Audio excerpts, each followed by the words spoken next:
Hello વિદ્યાર્થી મિત્રો, good morning. કેમ છો? મજામાં? ચલો, આજે આપણે હિન્દીમાં પાઠ 6 ભરત ભણીશું. તો વિદ્યાર્થી મિત્રો, ભરત એક વ્યક્તિનું નામ છે. તો ભરત એ કોણ હતા? તો એની જાણકારી હું તમને આપી દઉં. તો ભરત છે એ શકુંતલા સ્વર્ગની એક મહાન નર્તકી હતી. શકુંતલા અને દુષ્યંત રાજાનું નામ તો કદાચ તમે સાંભળ્યું હશે. રાજા દુષ્યંતનું એમનો પુત્ર હતો ભરત. અને કહેવાય છે કે આ ભરતના નામ ઉપરથી જ આપણા દેશનું નામ ભારત એવું પાડવામાં આવ્યું છે. તો આપણે હવે આ ભરત રાજા વિશે એની બાળપણનો એક પ્રસંગ છે અહીંયા પાઠ સ્વરૂપે આપણે અહીંયા મૂકેલો છે, એ આપણે સમજવાનો છે. તો પહેલાં આપણે લેખક પરિચય મેળવીએ. ભરત પાઠના લેખક છે રાજા लक्ष्मण सिंह. सन 1926 में आगरा में जन्मे राजा लक्ष्मण सिंह हिंदी, संस्कृत, अंग्रेजी, फारसी, बंगला और अरबी भाषा भली भांति जानते थे. इनकी अनेक पुस्तकों का अंग्रेजी और हिंदी में अनुवाद हुआ है. कालिदास के अभिज्ञान शाकुंतल, मेघदूत और रघुवंश के हिंदी अनुवाद पर इन्हें पुरस्कार दिया गया है. जो विद्यार्थी मित्रों, અહીંયા કાલિદાસે જે લખેલા છે અભિજ્ઞાન શાકુંતલ, મેઘદૂત અને રઘુવંશ, આ સંસ્કૃત ભાષાની અંદર લખેલા પુસ્તકો હતા અને રાજા લક્ષ્મણ સિંહે તેનું હિન્દી અનુવાદ કરેલું હતું અને એના માટે પણ એને પુરસ્કાર એટલે કે ઇનામ મળેલું હતું. कालिदास द्वारा लिखित मूल नाटक अभिज्ञान शाकुंतलम का हिंदी में अनुवाद राजा लक्ष्मण सिंह ने किया था. प्रस्तुत पाठ उसी नाटक का एक अंश है. ऋषि कण्व के आश्रम में शकुंतला का पुत्र भरत एक सिंह शावक के साथ खेल रहा है. आश्रम में रहने वाली दो तपस्वियां बालक को रोकने का प्रयत्न कर रही है. राजा दुष्यंत छुपकर इस मनोहर दृश्य का आनंद ले रहे हैं. बालक के प्रति सहज आकर्षण से वे रोमांचित हैं. उनसे रहा नहीं गया और वे बालक के पास पहुंच गया. उसे गोद में उठाकर प्यार किया. वे सोचने लगे, काश यह बालक मेरा पुत्र होता. दोनों तपस्वियों की बातचीत से उन्हें पता चला कि यह बालक उन्हीं का पुत्र है. यह जानकर वे खुशी से झूम उठे. विद्यार्थी मित्रों, આજે તમારે અહીંયા પાઠ ભરત અહીંયા મૂક્યો છે અભ્યાસક્રમની અંદર. તો એ મૂળ છે કાલિદાસ દ્વારા લખાયેલું જે નાટક છે અભિજ્ઞાન શાકુંતલમ. સરસ મજાનું આ નાટક છે. એમાં શકુંતલાનું વિશે ઘણું બધું આપણને જાણવા મળે છે. શકુંતલા છે એ ઉર્વશી નામની મહાન નર્તકીની પુત્રી હતી, એટલે એ ખૂબ સ્વરૂપવાન હતી અને એ કણ્વ ઋષિના આશ્રમમાં રહી અને મોટી થઈ હતી. ત્યાં એક વખત દુષ્યંત રાજા આવે છે. આ પહેલાંની વાત તમને કહું છું. શકુંતલા અને દુષ્યંત રાજાનો પરિચય કેવી રીતે થયો અને ભરતનો જન્મ પણ કેવી રીતે થયો એની થોડીક તમને હું વાત અગાઉ કરી દઉં કે શકુંતલા છે કણ્વ ઋષિના આશ્રમમાં રહેતી હતી. રાજા દુષ્યંત છે શિકારના શોખીન હતા. રાજા દુષ્યંત રાજા છે એ પોતે એક વખત શિકાર કરવા નીકળે છે. ત્યાં એ શકુંતલાને જુએ છે. શકુંતલાને જોઈ અને એના પ્રેમમાં પડે છે અને પોતે એની સાથે લગ્ન કરવાનો પ્રસ્તાવ મૂકે છે. અને ત્યારે એ સમયે ગાંધર્વ વિવાહ થતા હતા, એટલે કે કોઈ ધામધૂમથી નહીં પરંતુ સાદગીથી ત્યાં આશ્રમમાં એ શકુંતલા સાથે એક મંદિરની અંદર આશ્રમમાં બધા ઋષિમુનિઓની ઉપસ્થિતિમાં ગાંધર્વ વિવાહ કરી નાખે છે. ત્યાર પછી થોડા દિવસ આશ્રમમાં રોકાય અને પોતાના રાજ્યમાં પાછા જવા ઈચ્છે છે. શકુંતલા એને રાજી ખુશીથી વિદાય આપે છે અને પોતે દુષ્યંત રાજા છે એ શકુંતલાને કહેતા હોય છે કે હું ધામધૂમથી તને હું લેવા આવીશ અને મારી રાણી બનાવી અને મારા રાજમહેલમાં હું તને લઈ જઈશ. અહીં શકુંતલાને વાત કરી અને પોતે જતા રહે છે. આ બાજુ શકુંતલામાં પતિ વિયોગમાં ખૂબ દુઃખી થાય છે અને પોતે એનામાં જ વિચારોમાં રચીપચી રહે છે. એક દિવસ એ પોતે ગુમસુમ બેસી અને દુષ્યંત રાજાના વિચાર કરતી હોય છે. તે આશ્રમની અંદર દુર્વાસા મુનિ આવે છે અને શકુંતલાને અવાજ કરે છે કે એમના પિતા એટલે કે પાલક પિતા હોય છે કણવ ઋષિ વિશે પૂછપરછ કરે છે. તો શકુંતલાએ ન સાંભળ્યું, એની વાતોમાં કાંઈ એને ધ્યાન રહેતું નથી કારણ કે પોતે છે એ દુષ્યંતના વિચારોમાં ખોવાયેલી હોય છે. એટલા માટે એ પોતે દુર્વાસા મુનિ છે એ શકુંતલાને શ્રાપ આપે છે કે જા, તે મારી વાત નથી સાંભળી એટલે તું જેના વિચારોમાં ખોવાયેલી છે એ તને ભૂલી જશે. અને સાચે જ બને છે પણ એવું ઘણા દિવસો થઈ જાય છે. શકુંતલાને લેવા માટે દુષ્યંત રાજા છે એ આવતા નથી એટલે શકુંતલા ચિંતિત થાય છે અને આ બાજુ દુષ્યંત રાજાને કંઈ બધું પોતાની જે આ શકુંતલા એના વિવાહ થયા હતા આ બધું તે ભૂલી બેસે છે. એટલા માટે શકુંતલા કહે છે ઘણા સમય વીતી ગયો અને મારો પતિ મને લેવા આવ્યો નથી. એટલે એ પિતાની આજ્ઞાથી કણવ ઋષિની આજ્ઞા માગે છે કે મને મારા પતિ ગૃહે જવાની અનુમતિ આપો. કણવ ઋષિ એમને વિદાય કરે છે અને વિદાયનો પ્રસંગ આ અભિજ્ઞાન શાકુંતલની અંદર ખૂબ જ કરુણ રીતે દર્શાવવામાં આવ્યો છે. સમય મળે અને જો આ પુસ્તક મળે તો એકવાર વાંચન જરૂર કરજો કે એક પિતા છે પોતાની પુત્રીને વિદાય વખતે કેટલું બધું કરુણ માર્મિક વાતાવરણ આ નાટકની અંદર લેખકે કાલિદાસે સરસ મજાનું રજૂ કરેલું છે કે વનના પ્રત્યેક વૃક્ષો પણ એની વિદાયનીમાં રડે છે અને શકુંતલાને બધા ધામધૂમથી પતિગૃહે જવા માટેની વિદાય આપે છે. જ્યારે શકુંતલા ત્યાં એના દુષ્યંત રાજાના મહેલ તરફ જતી હોય છે તો એ હોડી મારફત સમુદ્ર મારફતે જાય છે. હોડીમાં બેસી અને પોતે ત્યારે મનથી ખૂબ જ આનંદિત હોય છે એટલે પાણીની અંદર પોતાના આમ હાથથી હલાવે છે અને એની યાદગારી રૂપે જ્યારે દુષ્યંત જ્યારે એના મહેલ તરફ પાછો ફરતો હતો તો યાદી રૂપે એને વીંટી આપેલી હોય છે. તો એ વીંટી એના હાથમાંથી પડી જાય છે નદીની અંદર. જો વચ્ચે કહેવાનું રહી ગયું કે દુર્વાસા મુનિએ જ્યારે શકુંતલાને શ્રાપ આપ્યો હતો ત્યારે કણવ ઋષિને આ વાતની ખબર પડે છે ત્યારે એને દુર્વાસા મુનિને આજીજી કરી હતી કે આટલો બધો કઠોર શ્રાપ તમે આપો માય. તો એણે કીધું કે વાંધો નહીં, શ્રાપ તો હું પાછો નથી લઈ શકતો, પરંતુ જો એને એમના પતિની કોઈ એની નિશાની બતાવશે તો કદાચ એને યાદ આવી જશે. એટલે એવી યાદગારી રૂપે એની પાસે આ વીંટી હતી. શકુંતલાને આવી કોઈ ખબર હતી નહીં કે મારે આ બતાવવી પડશે તેવું કાંઈ, એટલે પોતે નિશ્ચિંત હતી અને એ પાણીની અંદર હાથ હલાવે છે ત્યારે વીંટી છે એ નદીમાં પડી જાય છે અને મગર ગળી જાય છે.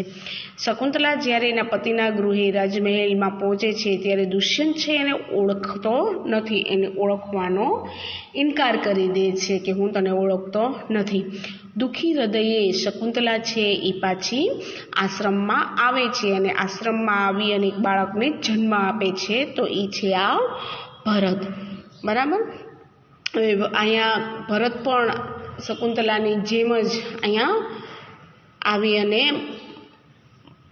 આશ્રમમાં રહી અને મોટો થયેલો હોય છે. એટલે તે ખૂબ જ બહાદુર અને નીડર હોય છે. વનમાં ના પશુઓ સાથે તે રમી અને મોટો થયો હોય છે. આમ ભરત છે એ સિંહબાળને પણ રમાડે છે. આવું તમારે પાઠની અંદર આવશે. પરંતુ ત્યાર પહેલાં થોડુંક એ પણ કહી દઉં કે દુષ્યંત રાજા જ્યારે એને ધૂતકારીને કાઢી મૂકે છે કે હું તને ઓળખતો નથી શકુંતલાને, ત્યાર પછી થોડા દિવસ પછી એક માછીમારને શિકાર કરે છે અને એક માછલીની જાળમાં ફસાય છે અને માછલી કાપવાથી એના પેટમાંથી એક વીંટી મળે છે. તો એક અમૂલ્ય વીંટી હોય છે. તો રાજાએ આપેલી વીંટી હતી મુદ્રા, એટલે સાચા હીરાની વીંટી હોય છે, એટલે કહે છે કે ભાઈ મને આમાંથી મળે છે તો આ વસ્તુ માછીમારને એવું લાગે છે કે મારી ગણાય નહીં, આ કોઈ રાજ્યના માલિકીની છે, તો એ દુષ્યંત રાજાને આપવા જાય છે. અને દુષ્યંત રાજાએ વીંટી જોઈને એના મનમાં તરત જ બધું યાદ આવવા લાગે છે કે હા, મેં થોડા સમય પહેલાં વનમાં શિકાર અર્થે ગયો હતો, ત્યાં શકુંતલા મને પસંદ પડી ગઈ હતી, એમની સાથે મેં લગ્ન કર્યા હતા, ગાંધર્વ વિવાહ કર્યા હતા, એવી બધી વાત એને યાદ આવવા લાગે છે. અને ફરીથી પોતે શકુંતલાની શોધખોળ પણ શરૂ કરી દે છે. બરાબર. એટલે હવે આપણે પાઠની શરૂઆત અહીંયા કરીએ વિદ્યાર્થી મિત્રો. હું પાઠનો સારાંશ જ પહેલાં તમને કહી દઉં છું, પછી નેક્સ્ટ લેક્ચરની અંદર તમને આપણે વિગતવારી પાઠ સમજીશું. તો આ પાઠની અંદર એવું છે કે ભરત છે એ સિંહ બાળ સાથે, બાળક છે પોતે નાનો એવો બાળક છે, અને સિંહ બાળ સાથે એટલે સિંહના બચ્ચા સાથે રમતો હોય છે. તો એમાં બે તપસ્વીઓ હોય છે, એને રમાડવા માટે બે તપસ્વીઓ હોય છે, એને સમજાવે છે કે તું એને છોડી દે, કારણ કે એમની માતા જો સિંહણ તને જોઈ જશે તો એનાથી બચવું ખૂબ મુશ્કેલ થઈ જશે. ખૂબ સમજાવે છે, પણ ભરત તો ખૂબ બહાદુર અને નીડર હતો, પણ એ સમજતો નથી. એટલે એ પોતે એને લાલચ પણ આપે છે તપસ્વીને કે હું તને રમકડું આપું, અને કે છે રમકડુંમાં માટીનો મોર, એટલે એને સંસ્કૃતમાં કહેવાય સાંકુત લાવણ્યમ. એટલે સાંકુતનું નામ સાંભળી અને પોતે વિચાર કે શું એનું આ સાંકુત લાવણ્યના એટલે કે શું મારી માની વાત કરે છે, આવું બધું પાઠમાં આવે છે. પણ એ કહે છે, ભરત એમ કહે છે કે મને પહેલાં આપો તો જ હું આ સિંહને છોડું, મને લાલચ નહીં કે હું આપીશ એવું નહીં, પહેલાં આપો એટલે હું છોડી દઈશ. તો એક તપસ્વીની ઝૂંપડીમાં જઈ અને માટીનો મોર લેવા જાય છે. આ બાજુ દુષ્યંત રાજા છે એ શિકાર કરવા માટે નીકળ્યા હોય છે, ઝાડની પાછળ છુપાઈ અને આ દ્રશ્યને જુએ છે. અને ભરતને જોઈ અને એમ થાય છે કે નહીં, આ કોઈ તપસ્વીનો પુત્ર નથી, આ તો કોઈ રાજા મહારાજાનો પુત્ર લાગે છે, કારણ કે એના ચહેરા ઉપરનું જે તેજ છે એ ક્ષત્રિય જેવું તેજ દેખાય છે, અને એની બહાદુરતા પણ એક ક્ષત્રિય જેવી છે. એટલે બધું જોવે છે એમ.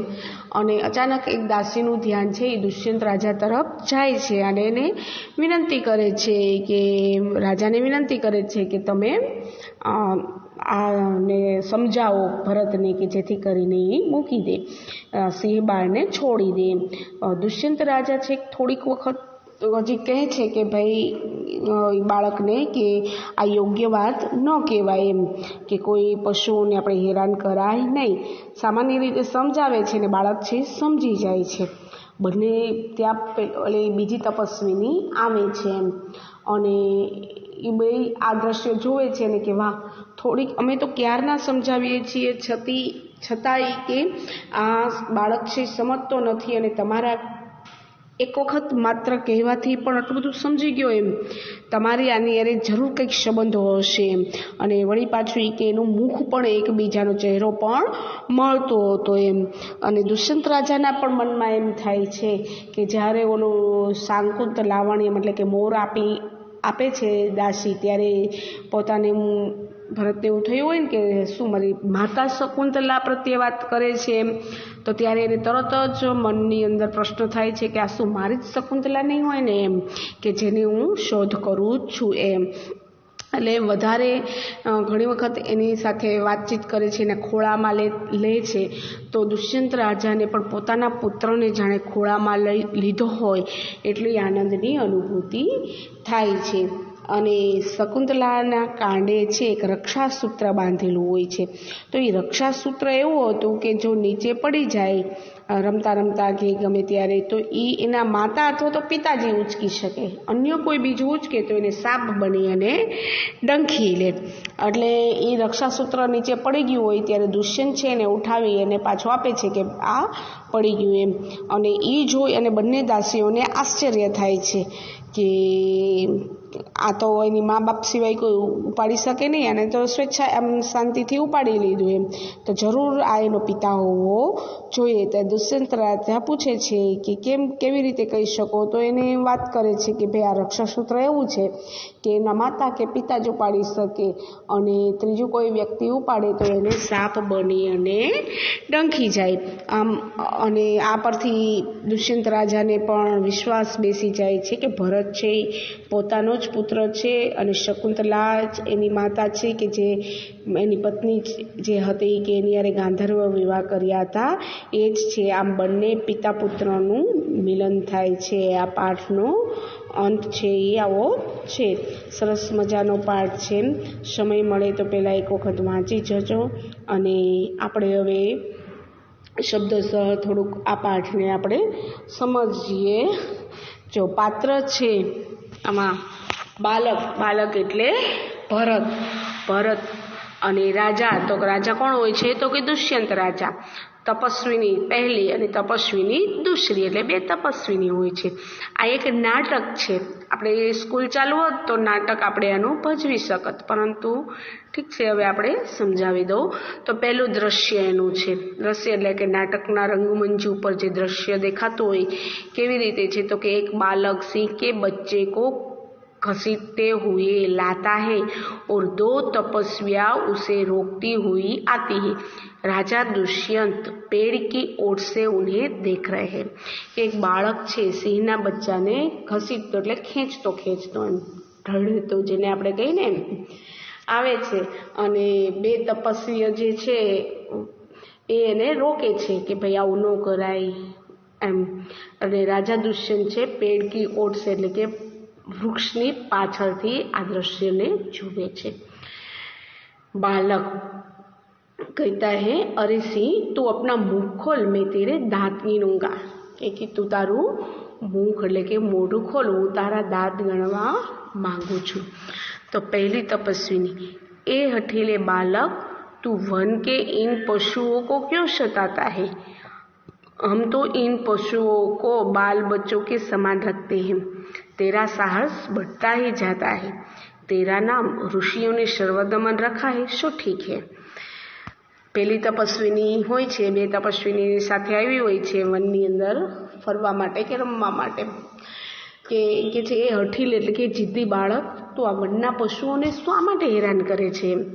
અમે બધા તો આ વનના પશુઓના બચ્ચાઓ જે છે એને બાળકોના બચ્ચાને સમાન રાખીએ છીએ, ખૂબ માવજત કરીએ છીએ, ખૂબ એની દેખરેખ રાખીએ છીએ, જાળવણી કરીએ છીએ, અને તારું એટલું બધું સાહસ છે દિવસે દિવસે વધતું જાય છે એમ. અને ઋષિઓએ તારું નામ સર્વદમન રાખ્યું છે, જો સાચું છે. સાચું નામ એનું ભરત જ હોય, પણ અહીંયા ઋષિઓએ આપેલું નામ છે એનું આ શું વનનું એટલે કે આ તપોવનમાં આપેલું નામ છે સર્વદમન. સર્વદમન એટલે કે બધાઓનો દમન કરવાવાળો એટલે કે સર્વદમન. આવું નામ લખ્યું છે એ ખરેખર સાચું છે, બરાબર છે, યોગ્ય જ છે. દુષ્યંત ઉનકી બાतें सुनकर स्वयं से આ બંનેની વાત સાંભળીને પોતે મનમાં ને મનમાં બોલે છે, આહ क्या कारण है कि मेरा स्नेह इस बालक की ओर उमड़ सा आता है? કે શું કારણ છે કે મારું મન છે એ આ બાળકની સામે એટલું બધું આમ આતુર થાય છે કે સમજાતું નથી એમ. दूसरी तपस्वी जो तू इस बच्चे को छोड़ न देगा तो सिंह तुझ पर दौड़ेगी. બીજી તપસ્વીની પણ પેલાને સમજાવે છે ભરતને કે જો તું આને સિંહ બાળને નહીં છોડી દે તો સિંહની એટલે કે એની માં સિંહણ છે એ તારા ઉપર હુમલો કરશે, ત્રાટકશે. બાલક મુસ્કુરાકર પેલો બાળક છે એ હસીને જવાબ આપે છે, ठीक है सिंहनी का मुझे ऐसा ही डर है.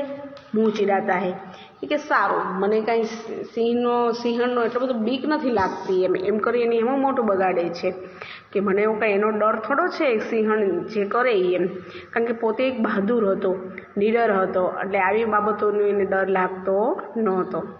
दुष्यंत आश्चर्य से यह बालक अवश्य किसी तेजस्वी वीर का पुत्र है. इसका मुख अग्नि के समान दमक रहा है. દુષ્યંત રાજા આશ્ચર્યથી મનમાં ને મનમાં વાત કરે છે, યહ બાલક અવશ્ય એટલે કે નક્કી જ એમ કે કોઈ તેજસ્વી વીર પુરુષનો પુત્ર છે, કારણ કે એમની મુખની રેખા છે, એની મુખમુદ્રા છે એ અગ્નિ સમાન એકદમ તેજસ્વી છે અને અગ્નિ સમાન ચમકી રહી છે. એટલા માટે કહે છે કે આ કોઈ સામાન્ય બાળક નથી પણ કોઈ વીર વીર પુરુષનો આ પુત્ર હોવો જોઈએ. આવી રીતે દુષ્યંત છે એ ઝાડની પાછળથી આમ વાત કરે છે. સારું, હવે આટલું આપણે જોઈએ અને નેક્સ્ટ લેક્ચરની અંદર આપણે આગળ પાઠ પૂર્ણ કરાવીશ.